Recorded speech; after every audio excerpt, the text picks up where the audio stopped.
Salut à tous, j'espère que vous allez bien. On se retrouve aujourd'hui pour la première vidéo d'une grosse série sur les enseignements de Richard Wyckoff. Côté français comme anglo-saxon, ça a été difficile de trouver quelque chose de complet sur YouTube ou même sur internet. Je me suis donc procuré deux bouquins sur Wyckoff afin de vous sortir un vrai enseignement de A à Z. Donc voilà, on va avoir une longue série de vidéos, il va falloir faire preuve de patience. Si vous voulez gagner de l'argent rapidement avec une méthode très simple, c'est pas sur cette chaîne que ça se passe. Par contre, si vous voulez de l'enseignement complet sans vente de formation, vous êtes au bon endroit. Alors je vais pas me prendre la tête, je vais faire du chapitre par chapitre je pense. Aujourd'hui on va reprendre les bases de l'enseignement pour être sûr de ne perdre personne dans les prochaines vidéos qui seront beaucoup plus techniques. Et voilà, pensez à vous abonner si vous voulez être notifié de leur sortie. Un petit commentaire, un pouce bleu, ça fait toujours plaisir aussi. Et pour finir cette intro, je vous invite tous à rejoindre l'incroyable communauté de West Trading avec les liens disponibles dans la description, les liens donc du Discord et du Telegram.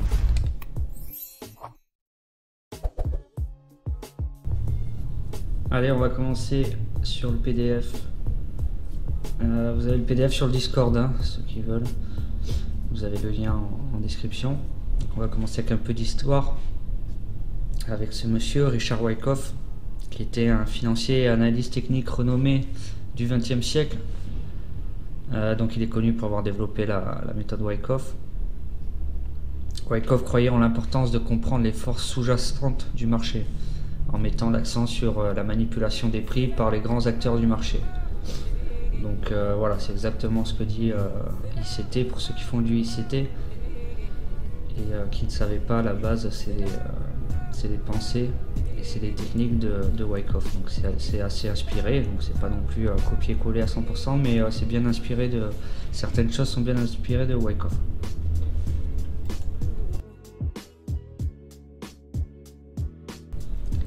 Allez, le premier chapitre sur les ondes. Donc le prix ne suit pas une trajectoire linéaire, vous voyez ici il fait des allers-retours, donc on appelle ça des ondes. Bien qu'à première vue ça paraît aléatoire, ce ne sont pas des mouvements aléatoires, ils sont en réalité le résultat de fluctuations de variables spécifiques, créant ainsi des ondes avec une nature fractale. Donc c'est très important de comprendre la fractalité du marché, sans ça vous ne pouvez pas être un bon trader. Donc je vais vous expliquer en détail là juste après cette page ici, on ira voir sur les graphiques. Donc j'en suis où? Les ondes de niveau inférieur s'inscrivent dans les ondes de niveau intermédiaire, donc il faut que vous voyez ça comme des poupées russes, d'accord, qui font à leur tour partie des ondes de niveau supérieur. C'est-à-dire que c'est pas parce que vous voyez le marché en tendance baissière qu'il est forcément, vous êtes en time frame 1 minute, qu'il est forcément en time frame M5, en H1, H4, en daily, en weekly, ok, donc tout ça faut l'analyser, on va voir ça après. Donc chaque cycle haussier ou baissier englobe un ensemble d'ondes mineures, d'accord.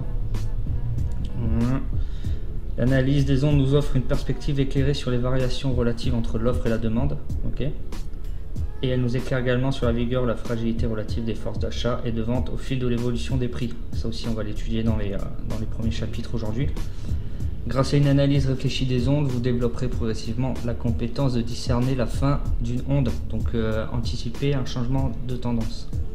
Allez, je vais vous montrer tout ça sur les graphiques. Allez, petit exemple sur le GBP USD. Donc là, qu'est-ce que vous dites? Je vais prendre, tiens, hop, on va couper ici. Vous êtes là, en H1, pardon. Super tendance haussière, je vais rentrer un long.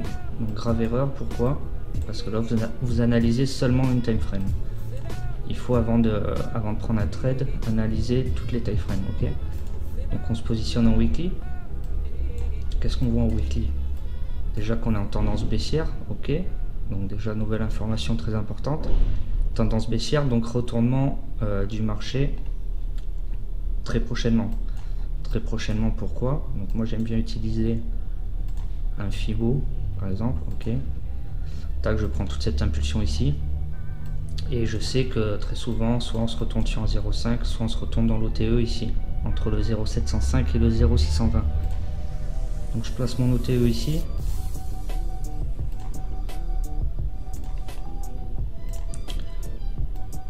Ok, première info, on voit que le 0,5 il a été déjà le prix avait commencé à réagir dessus, d'accord, donc on voit que c'est un niveau important aussi.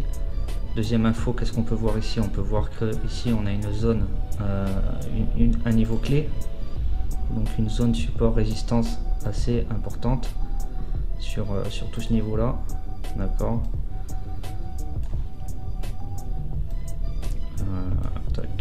Je le placerai comme ça, ici c'est pas mal. Ok, ici niveau clé, donc voilà, on a déjà deux zones ultra importantes. Est-ce qu'on peut voir si on a une moyenne mobile? On est en train de faire un avalement sur la moyenne mobile, la MA 200. Donc voilà, on peut avoir une forte réaction du prix. Donc voilà, zone convergente, donc beaucoup d'indices qui convergent, beaucoup d'indicateurs qui convergent.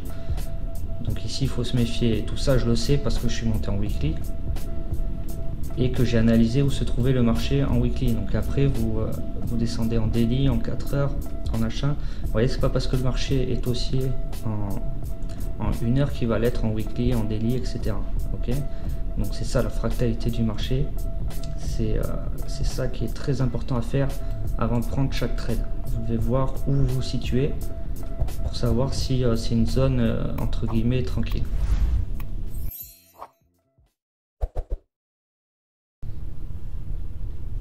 Allez, on passe au cycle du prix. Donc le cycle du prix pour Wyckoff est composé de 6 phases. Alors le cycle du prix est dit complet si on a passé 4 phases. Donc la phase d'accumulation ici en bas à gauche, la phase de distribution en haut et les deux phases de tendance baissière et haussière. Mais on peut trouver également dans ce cycle de prix, en plus de ces 4 phases, ces deux phases, donc une phase de réaccumulation et une phase de redistribution. Okay, donc on va voir en premier accumulation ou redistribution.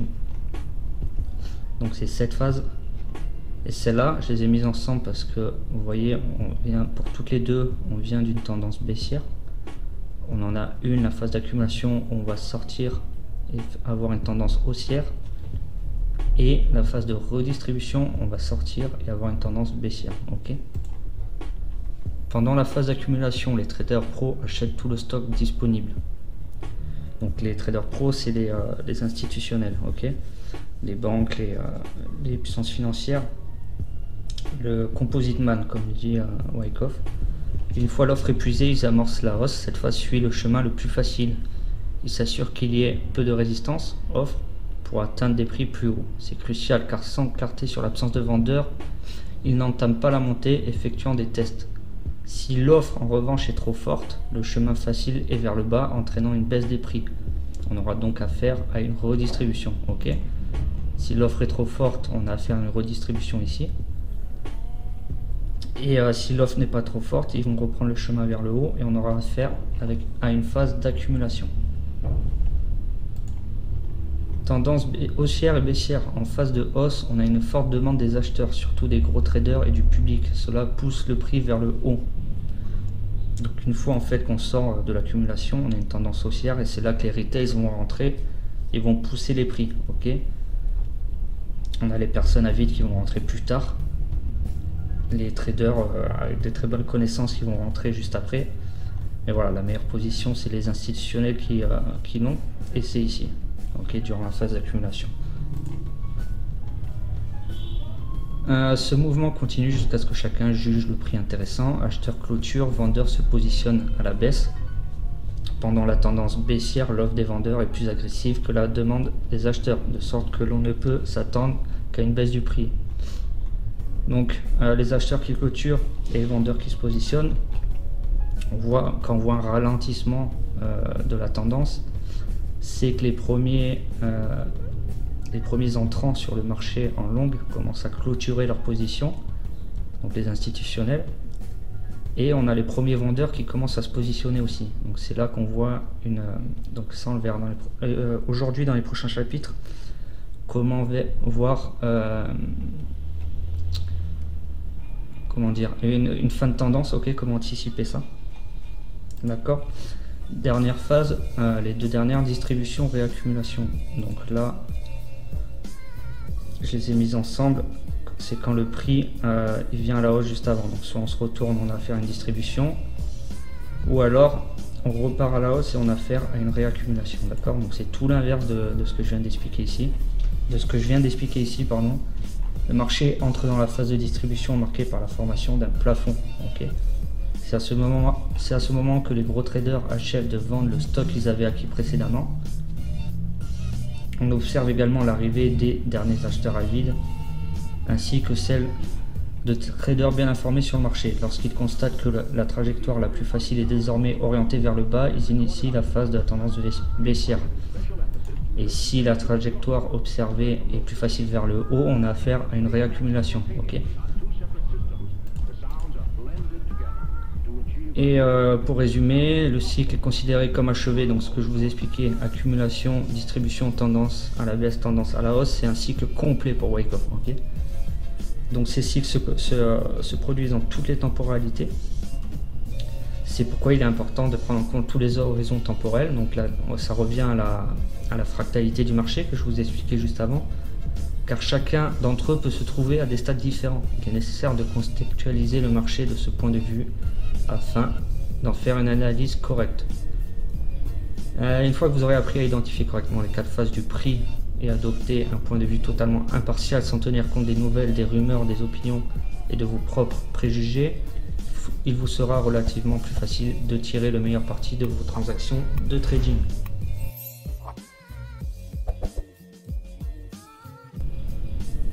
Allez, on enchaîne sur les tendances. Donc on va pas voir les bases. Pour ceux qui veulent revoir les bases, je vous ai mis le PDF et la vidéo YouTube ici en lien hypertexte. J'ai déjà fait, on a déjà révisé tout ça. Sur le Discord, vous l'avez ici. Dans les débutants, cours débutants ici, ok, les tendances. Donc on va surtout voir la portée, la vitesse, comment analyser les forces et faiblesses d'une tendance, ok. Alors la vitesse. La vélocité se réfère à l'angle selon lequel le prix évolue.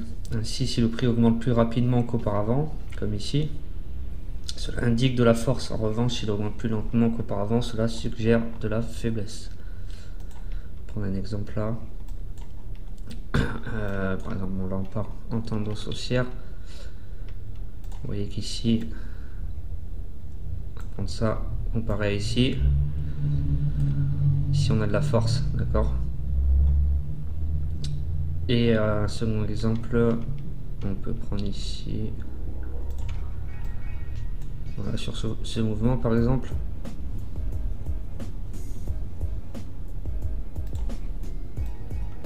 Donc ça, ce mouvement là par rapport à celui-là, donc on a une faiblesse dans la tendance, ok, donc c'est pas compliqué.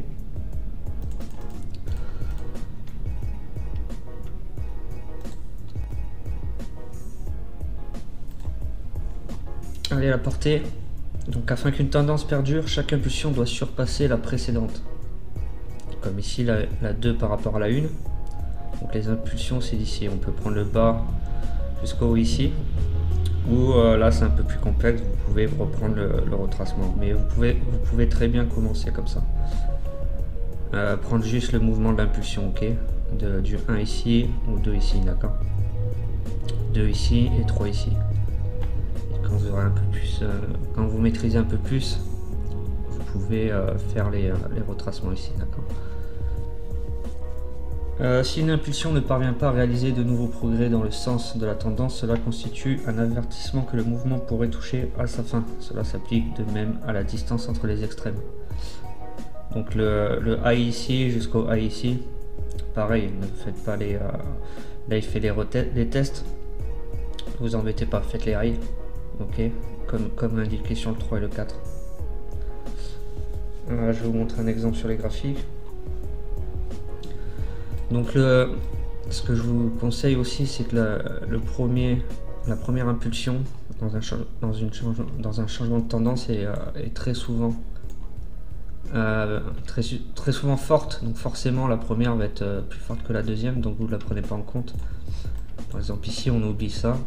Et on part sur la deuxième impulsion qui est ici, ok.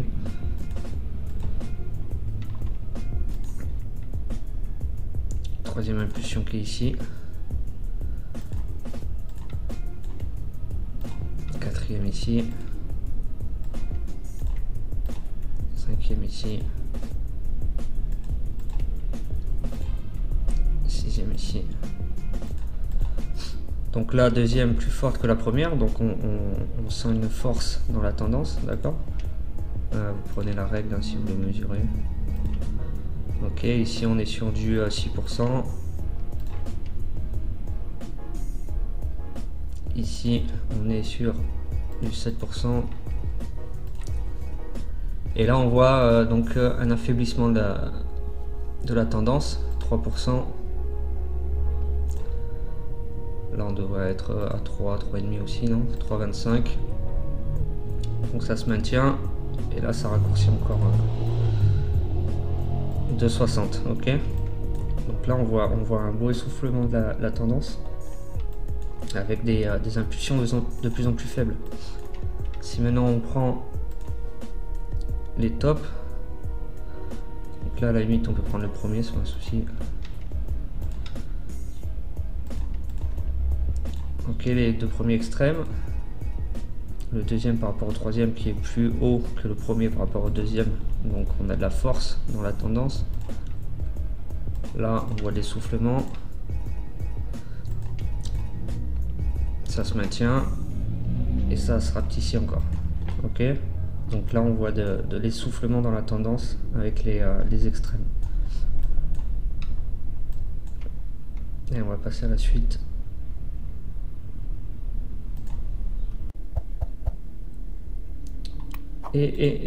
Donc la profondeur pour terminer, en utilisant une analyse approfondie, nous évaluons la distance parcourue par les inversions de tendance pour déterminer si la faiblesse s'est intensifiée ou atténuée. Comme pour l'analyse de la portée, nous pouvons mesurer la profondeur de deux manières, la distance totale du retracement, ici, donc, et ça s'appelle une impulsion, ça s'appelle un retracement, d'accord. Depuis son point de départ jusqu'à son point extrême, et la distance parcourue par le prix depuis l'extrême précédent jusqu'au nouvel extrême. Donc tout simplement les lots, ok. La distance parcourue entre chaque lot. Sur le graphique, ça donne quoi? Alors je vais juste prendre la fin du mouvement. Donc si on fait les retracements, tac. On va mettre ça en vert.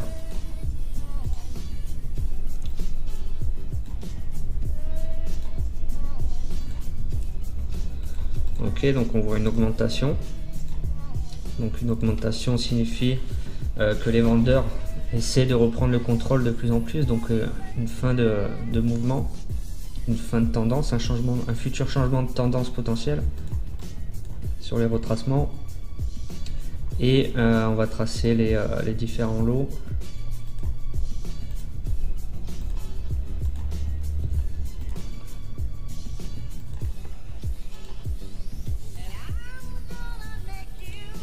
On a aussi une augmentation donc légère, elle est pas énorme, mais ça reste un écart qui s'agrandit, donc un signe de fin de tendance. Allez, on termine rapidement sur la partie 2. Les lignes. Voilà, on va juste voir les canaux hein, pour ceux qui veulent voir vraiment les lignes, support, résistance. C'est toujours le même PDF ici. De toute façon, avant d'attaquer la leçon Wyckoff, hein, je vous conseille quand même de regarder toutes les vidéos et PDF dans la section débutant pour partir sur de bonnes bases. Donc on a les canaux qu'on trace avec la ligne de demande et la ligne d'offre ici. Ok, donc un canal idéal devrait avoir de multiples points de contact, donc au minimum 2 hein, et idéalement c'est 3. Le surachat se produit lorsque le prix dépasse le sommet du canal haussier, indiquant une possible fin de tendance haussière. Ok, pareil pour la survente. Ici, c'est les traders cupides qui vont rentrer à l'achat.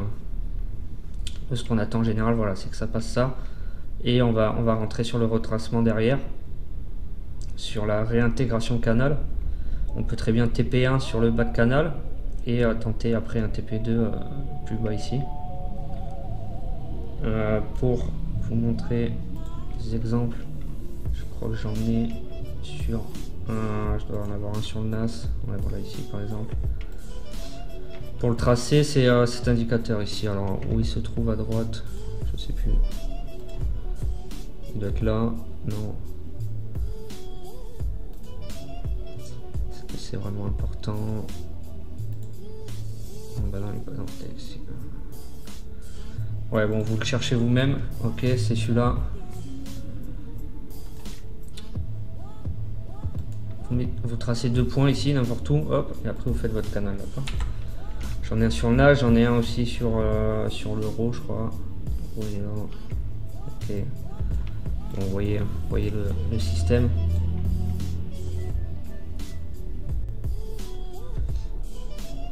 Ensuite, les lignes inversées. En période de haute volatilité et d'absence de tendance claire, les lignes inversées sont utiles pour initialement structurer les mouvements de prix. Donc vous commencez à tracer vos 2 tops, par exemple ici, sur la ligne d'offre. Vous tracez votre ligne d'offre, pardon, et après parallèlement vous créez votre ligne de demande. Ok. Et inversement pour la tendance baissière. Vous commencez par la ligne de demande avec vos 2 lots. Et parallèlement, ça crée votre ligne d'offre, d'accord? Il vous faut juste un premier point et voilà, ça vous fera anticiper les potentiels futurs points, zones de retournement. Et on termine avec les lignes convergentes. Parfois, les lignes de surachat et de survente créées à partir des lignes de tendance peuvent ne pas fonctionner comme prévu car le prix peut suivre un autre schéma dynamique. Pour remédier à cela, il est recommandé de créer ces lignes de manière indépendante sans dépendre de la ligne de tendance. Cela implique de tracer une ligne de surachat entre 2 pics et une ligne de survente entre 2 creux, ok, comme ici. L'objectif est de déceler la logique sous-jacente des mouvements pour en tirer profit. Par exemple, là, qu'est-ce qu'on pourrait en déduire? Si on a une ligne d'offre, une ligne de demande comme ça qui commence à former un triangle, c'est qu'il y a un ralentissement chez les acheteurs, ok? Donc un potentiel futur changement de tendance. Il est important de noter que dans une tendance haussière, le fait de ne pas atteindre la ligne de surachat initiale suggère une faiblesse potentielle, ok? Donc ça détecte une faiblesse dans la tendance.